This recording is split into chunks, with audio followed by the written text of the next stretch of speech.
guys! Welcome back to my channel. So, I know it's been a while. Long time no see, guys. So, pasensya na kayo. Hindi ako masyadong nag-upload ng vlog lately.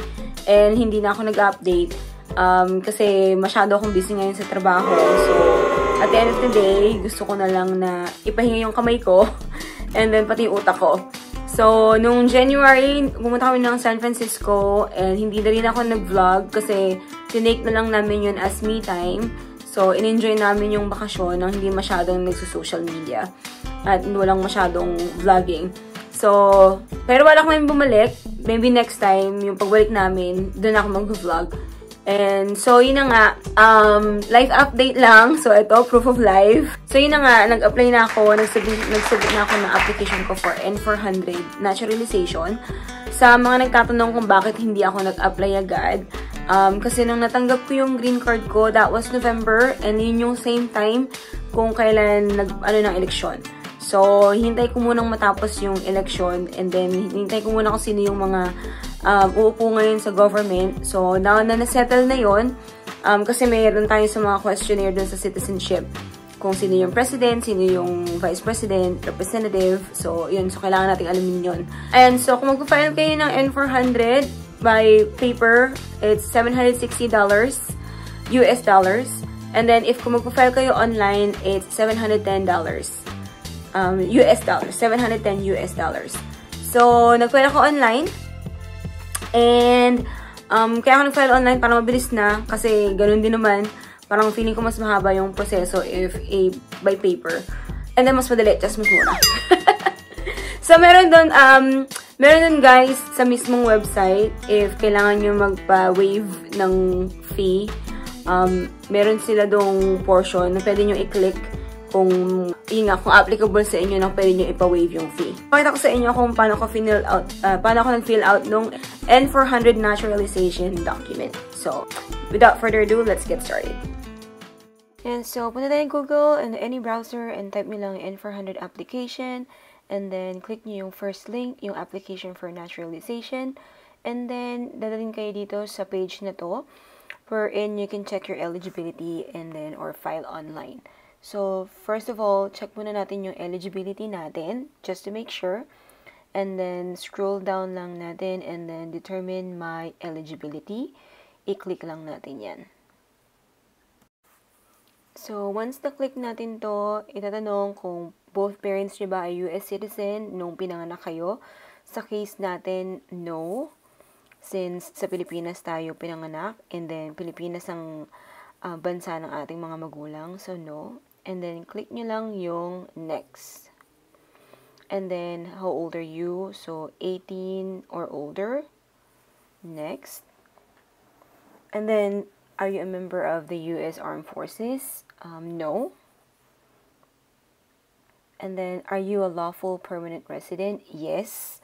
Dahil meron tayong green card and permanent tayong naninirahan dito sa Amerika. And then, did you obtain LPR status under the Violence Against Women? So, no. And then, when did you become a lawful permanent resident? So, case ko, between July 4, 2020. Makikita nyo yan, guys, dun sa green card nyo mismo kung kailan kayo naging lawful permanent resident dito sa Amerika. Then next, are you married to a US citizen? Yes.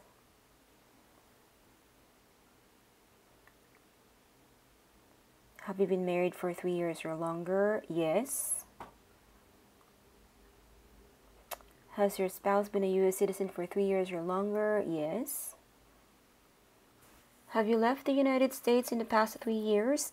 So, sa case ko guys, hindi ako lumabas ng Amerika. So, ang ilalagay ko dito, no. Pero kung umalis kayo, punta kayo ng Canada or any neighboring country, ilagay nyo yes. Pero in my case, hindi ako lumabas. Ang ilalagay ko dito is no.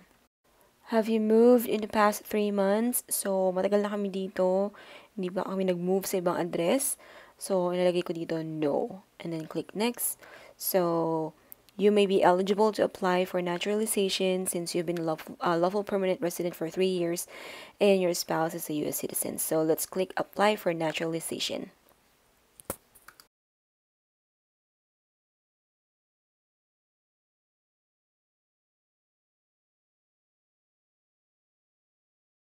And then, check nyo kung alin dito yung apply sa inyo. Since mag-apply tayo for naturalization, so N400. So, meron kayong two options. It's either fill out form online or i-upload yung PDF form nyo. So, for the sake of this video, so magpo-fill out tayo ng form online. Okay, so since nag-eligibility test na naman na tayo, punta na tayo sa application form. So, if magpo-file kayo online, guys, make sure that you create an account. So, any valid email address na kailangan yung gamitin, yun ang ilalagay nyo. So, eligibility based on marriage to a U.S. citizen.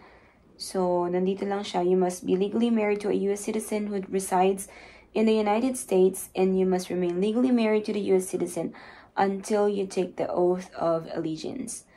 And then, you must have been living in marital union with your U.S. citizen spouse for at least 3 years. Then, your spouse must have been a U.S. citizen for at least 3 years, and you must have been a lawful permanent resident for at least 3 years. So, lahat yan is applicable para sa atin. So, read through nyo na lang dito yung mga other information. So, ito siya. Security reminder, if you do not work on your application for more than 30 days, we will delete your data in order to prevent storing personal information indefinitely. So, start. So, ito, what is your basis of eligibility? So, for our case, tayo ay spouse of a U.S. citizen. And next. So, is someone assisting you with completing this application? No. So, if may nag-a-assist sa inyo, lagay nyo yes. If none, kung kayo lang naman nag-fill out, no. The next. And then, what is your current legal name? So, dito yung name nyo nung kinasal kayo. Yeah. Peterson. Okay. So, yan. And then, have you used any other names since birth? Yes, kasi ilalagay natin din naman yung pangalan natin nung pagkadalaga. So, Andrea.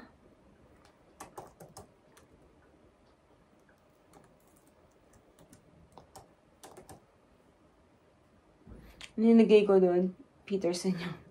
Ayan, o Tara, ay Peterson ang pangalan natin nung pagkadalaga. Basta pangalan niyo sa pagkadalaga to. And then, if meron pa kayong ibang name, ilagay niyo dito, add another name. And then, meron kayong option to choose kung gusto nyo bago ulit yung pangalan nyo. So, nakalagay dito, you do not need to request a name change if your legal name has already changed through marriage, divorce, or other court order. So, ayan. Ang lagay ko dito, no. And then next. So, how can we contact you? Phone number nyo. Lagay nyo dito. And then, if same naman yung mobile phone number nyo, check nyo lang yung box. And then, email address nyo is, let's say, Andrea. Yan. Kunyari, yun ang aking email address. And then, yung physical address nyo, kung saan kayo currently naka-base. Oops. Ayun yun lang. So, United States. And then, lagay nyo lang yung current address nyo. Guys, gawa-gawa na ito. Ilagay nyo yung mismong address nyo, okay? So, kailan kayo nandito, ignore lang natin to. Kasi, hindi naman totoo yan eh. So, kung kailan kayo nandito, kung kailan kayo nag-move sa address na to, ilagay natin October present. So, what is your current mailing address? If same lang naman, i-click nyo lang tong box na to. So, mag-auto-populate siya. Okay. So, next. So, itong portion na to, ilagay nyo dito kung mayroon pa kayong ibang address na nag-reside kayo before kayo nag-move sa current address nyo. Pero kung wala naman, kung same pa rin yung address na tinirahan nyo, pagdating nyo dito, wag nyo na siyang, pwede nyo na itong in-next. So, dito sabi, do you have a physical or developmental disability?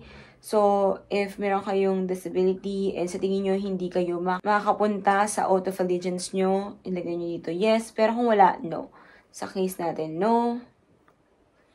So, date of birth, let's say 12/1/83. Okay. And then, was your mother or father, including adoptive mother or father, a U.S. citizen before your 18th birthday? So, sa case ko, no. And then, what is your country of birth? So, Philippines. And then, what is your country of citizenship or nationality? So, this one, guys, Philippines pa rin kasi nga, hindi pa naman tayo citizen dito. So, if you're a lawful permanent resident, when did you become a lawful permanent resident? So, eto guys, ilagay nyo dito. Makikita nyo yan sa green card nyo. So, lagay natin 1/1/2020. Tingnan natin yan. Okay. And then, ilagay nyo lang dito yung A number nyo, which is yung alien number. So, makikita nyo may sample dito. So, yun yung makikita kung nasan yung A number nyo. And next, oops, 1, 2, 3, 4, 5, 6. I think that's correct. Okay. Okay. So, ito naman tong part nito. Meron akong napanood na ibang vlogs. Ang nilalagay nila dito is no.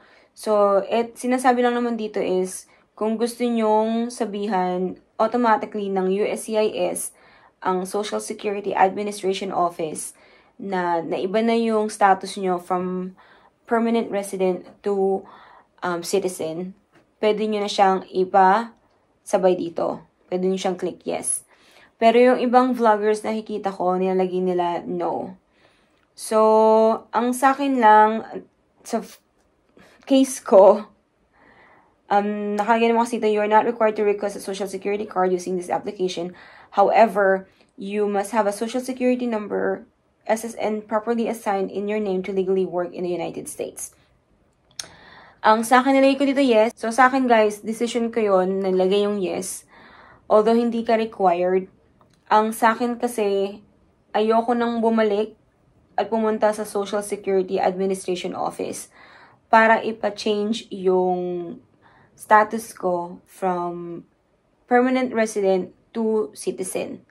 Kasi nakalagay dito, update your immigration status with SSA if and when you are naturalized. Kasi, syempre, iba pa rin yung benefits ng permanent resident sa benefits ng citizen.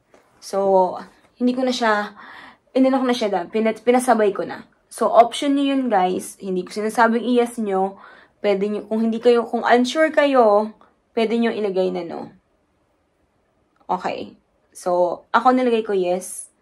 So, nakalagay lang dito, do you authorize disclosure of your information from this application and USCIS systems to the SSA as required for the purpose of assigning you an SSN, issuing you an original or replacement social security card, and updating your immigration status with the SSA. There you go. So, sa case ko, nilagay ko yes. So, nilagay ko lang dito yung social security number ko. So, yan. So, what is your USCIS online account number? Wala akong online account number kasi nga first time ko mag-a-apply. Magsasabi ng application online. Pero kung nakapag-apply na kayo or nakapag-submit na kayo ng papers before through online, meron na kayo yung OAN na number o yung IOE. So, ako wala. So, I don't have that. So, next. So, what is your sex? Female. What is your ethnicity? So, not Hispanic or Latino. Ano ang race mo? Tayo ay Asian. Ayan. Ang height. Lagay nyo lang dyan. Uy, ayaw niya. And then, yung weight nyo as pounds. And then, color of your eyes, brown. And color of your hair, black. So, next. So, dito guys, ilalagay nyo lang dito lahat nung kung saan kayo nagtrabaho or kung nag-aral kayo dito sa Amerika nung pagdating nyo, ilagay nyo rin dyan. So, nakalagay dito, if I'm a citizen, okay. So, ilagay nyo lang dyan kung saan kayo nagtrabaho. Add an employer, ilagay natin dito, McDo. So, makikita nyo dito, may mga option dyan.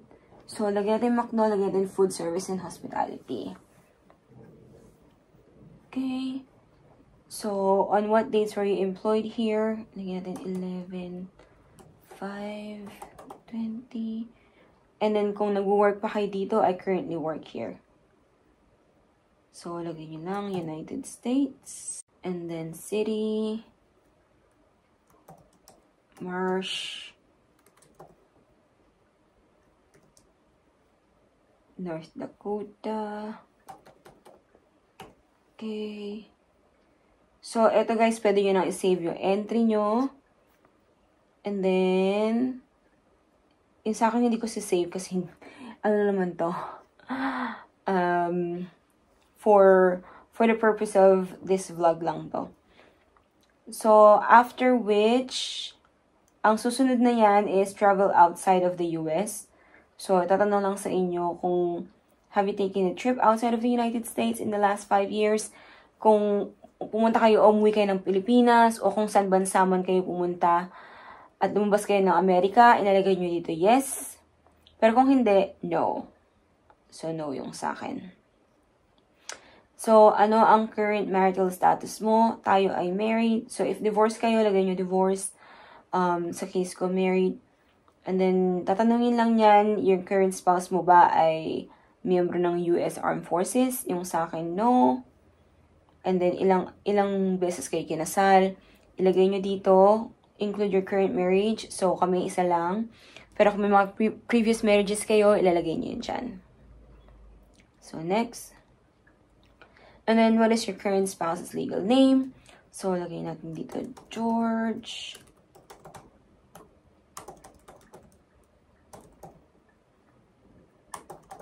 Okay. And then, 81, 1. So, kung kailan kayo kinasal, lagay natin ito.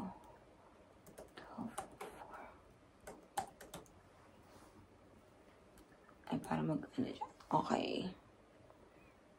And then, is your current spouse's physical address same as your physical address? Yes. Ibig sabihin, kung nakatira kayo sa isang address, yes. So, when did your current spouse become a US citizen? Ang asawa ko by birth. And then, since by birth yung asawa ko, wala siyang alien number kasi wala naman siya niyan. And then, how many times has your current spouse has been married? Isa lang. Pero kung kinasal na before yung asawa nyo, divorcee siya, kailangan nyo ilagay dyan kung ilan. And then, how many children do you have? So, kami, case namin 0. Kung meron kayong anak, ilalagay nyo lahat dito ng pangalan nyo. So, nakalagay pangalan ng anak nyo. So, you must indicate all children under 18 years of age. So, basahin nyo na lang yan if meron kayong anak. Next. Eto na. So, eto yung critical na questions, guys. Kailangan basahin nyo mabuti. So, have you ever claimed na US citizen ka before in writing or any way? No, kasi hindi pa naman tayo citizen. And then, have you ever registered to vote or voted in a federal, state, or local election in the United States? No, kasi hindi pa tayo pwedeng bumoto dahil hindi pa tayo citizen. So, next. So, do you now have or did you ever have a hereditary title or an order of nobility? So, ibig sabihin yan kung kayo ba ay sir or lord or meron kayong title, ilagay nyo dyan yes. Pero sa case ko, no. So, do you currently owe any overdue federal, state, or local taxes in the United States? No. Okay, make sure you pay your taxes, guys. Ito, so since you become a lawful permanent resident, have you called yourself a non-US resident? Or sinabi mo ba na hindi ka resident para hindi ka mag-file ng tax? So, no. Kasi, once naging US resident ka, and then nagtatrabaho ka, kailangan magbayad ng tax. There you go. So, no yan. And then, have you ever been a member of involved in or any way associated with any communist? No. And then, have you ever advocated, supported, and promoted, remember, following world communism, sabotage, or miyembro ba kayo ng gang or grupo na gustong makapanakit ng ibang tao? No. So, have you ever been a member? Money? Ayan, kung nag-support ba kayo kung miyembro ba kayo ng isang grupo na nagsusupport sa isang grupo ng magbigay ng mga baril, weapon, explosive, para makapanakit na ibang tao or property? No. Kung naging miyembro ba kayo ng grupo na nag-engage sa kidnapping, assassination? So, no. So, nagbibigay ba kayo ng pera or sumusuporta ba kayo sa isang grupo na gumagamit ng mga weaponry or explosive para makapanakit na ibang tao? No. Okay, have you incited, called for, committed, assisted, or nag-commit ka ba ng torture? No. Nag-commit ka ba or isa ka bang miyembro ng grupo na nagpa-participate ng genocide?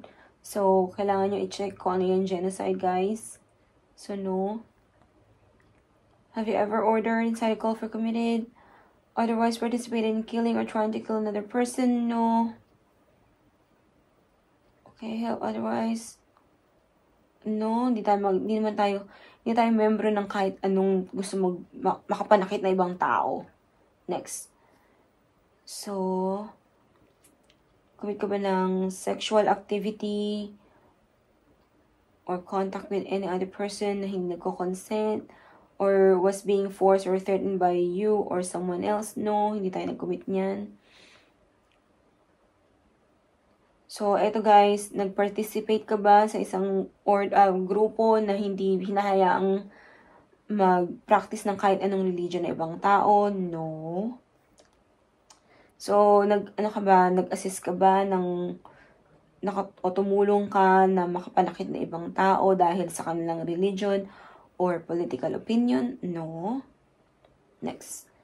And then, nag-serve ka ba or part ka ba ng isang military or police unit? No. Membro ka ba ng vigilante unit or rebel group or guerrilla group? No. Have you ever worked, volunteer, or otherwise, camp, jail, prison, detention, or ever directed, participating in nag-detain ka ba ng tao? No. Next. Parte ka ba ng grupo or ng unit na gumagamit ng armas para sa ibang para makapanakit na ibang tao? No. So, nag-assist ka ba nag-provide ka ba? No, nagbenta ka ba ng armas sa ibang tao? No.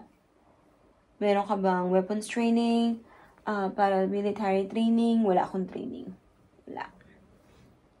And then,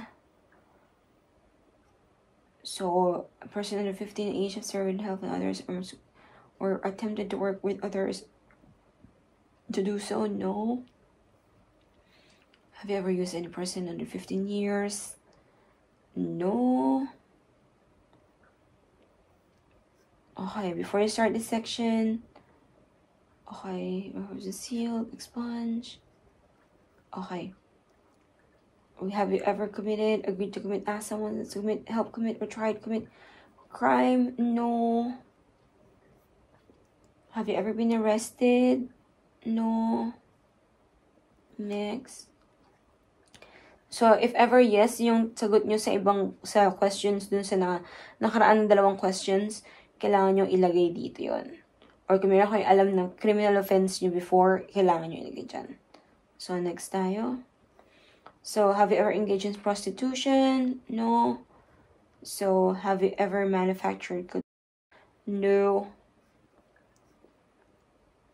Have you ever been married to more than one person at a time? No, that's cheating. Have you ever married someone in order to obtain an immigration benefit? No. Have you ever helped anyone to enter or try to enter the United States illegally? No. Next. Okay, have you ever gambled? No, hindi tayo nag-gamble. Tayo nagsusugal. Have you ever failed to support your dependents, pay child support? No. Have you ever made any misinterpretation to obtain any public benefit? No. Have you ever given any U.S. government officials any information or documentation that was false, fraudulent? No. Have you ever lied to any U.S. government officials to get entry or admission into the United States? No. Have you ever been placed in removal, rescission, or deportation proceedings? No. Have you ever been removed or deported from the United States? No. So, are you a male? No, kagad yan. Have you ever left the United States to avoid being drafted? No. Have you ever applied for any exemptions? Have you ever served in the U.S. Armed Forces? No. Are you currently a member? No. Are you a former U.S. military service? No. Okay guys, eto na. Do you support the Constitution and form of government of the United States? Yes. Do you understand the full oath of allegiance to the United States? Yes. Are you unable to take the oath of allegiance because of a physical or developmental indisability? So, if sa tingin nyo, hindi nyo kayang maging present sa oath of, pag nanumpa kayo, ilagay nyo yes. Pero sa case natin, no. And then, are you willing to take the full oath of allegiance to the United States? Yes. Next. So, if the law requires, willing ba tayong magkaroon ng armas para ipagtanggol ang Amerika? Yes. So, this one is, kunyari kailangan ng medical assistance o kahit anong assistance beside makikipaglaban ka sa war. So, yes. So, if the law requires it, are you willing to perform work of national importance under civil direction? So, non-military work siya, pero if sinabi ng US government na importante siya, gagawin mo ba? Yes. Next. So, ito na yung mga evidence, guys. So, evidence ng marriage, yung change of name nyo. So, kailangan nyo lagay yung marriage certificate nyo. Court document kung meron kayo. So, ang in-upload ko dito is yung marriage certificate namin. And then, yung registry of marriage na pinagawa ko from LA.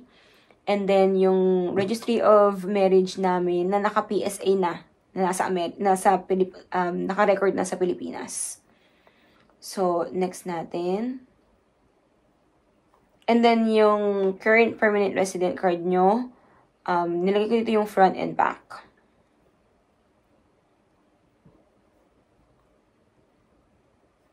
Okay, so your current spouse's U.S. citizenship. So, ang nilagay ko dito is yung birth certificate ng asawa ko and yung kanyang biographical page ng kanyang U.S. passport. And then, pwede nyo din lagyan nyo yung license ID niya, yung driver's license or state ID. Pero hindi ko na nilagay yun. Nilagay ko na lang yung birth certificate niya and yung kanyang U.S. passport. Yan naman i-upload. Basta lahat ng gusto nyo i-upload, pwede nyo i-upload. Ako, hindi ako masyadong nag-upload ng marami. Kasi, in a sense na redundant siya. Matitrace naman nila kung legit lahat ng documents nyo. And then, if ever na may kailangan sila na i-clarify, sasabihin naman nila sa inyo kung kailangan pala nila ng extra na RFE or yung request for evidence. Okay, so yung current marriage certificate and previous marriage documents. So, same as this, in-upload ko lang yung tatlong marriage certificate. Isang beses lang po ako kinasal, guys. Pero tatlo yung klase ng marriage certificate ko. Ayan. So, next. Okay, so ito na yung evidence about your marriage. So, kailangan nyo ng joint bank and credit card statements. Hindi ko nilagay yung 3 taon na worth. Ang nilagay ko lang dito is for the past 3 months. Kasi, medyo marami yon. Hindi ko siya matsatsaga.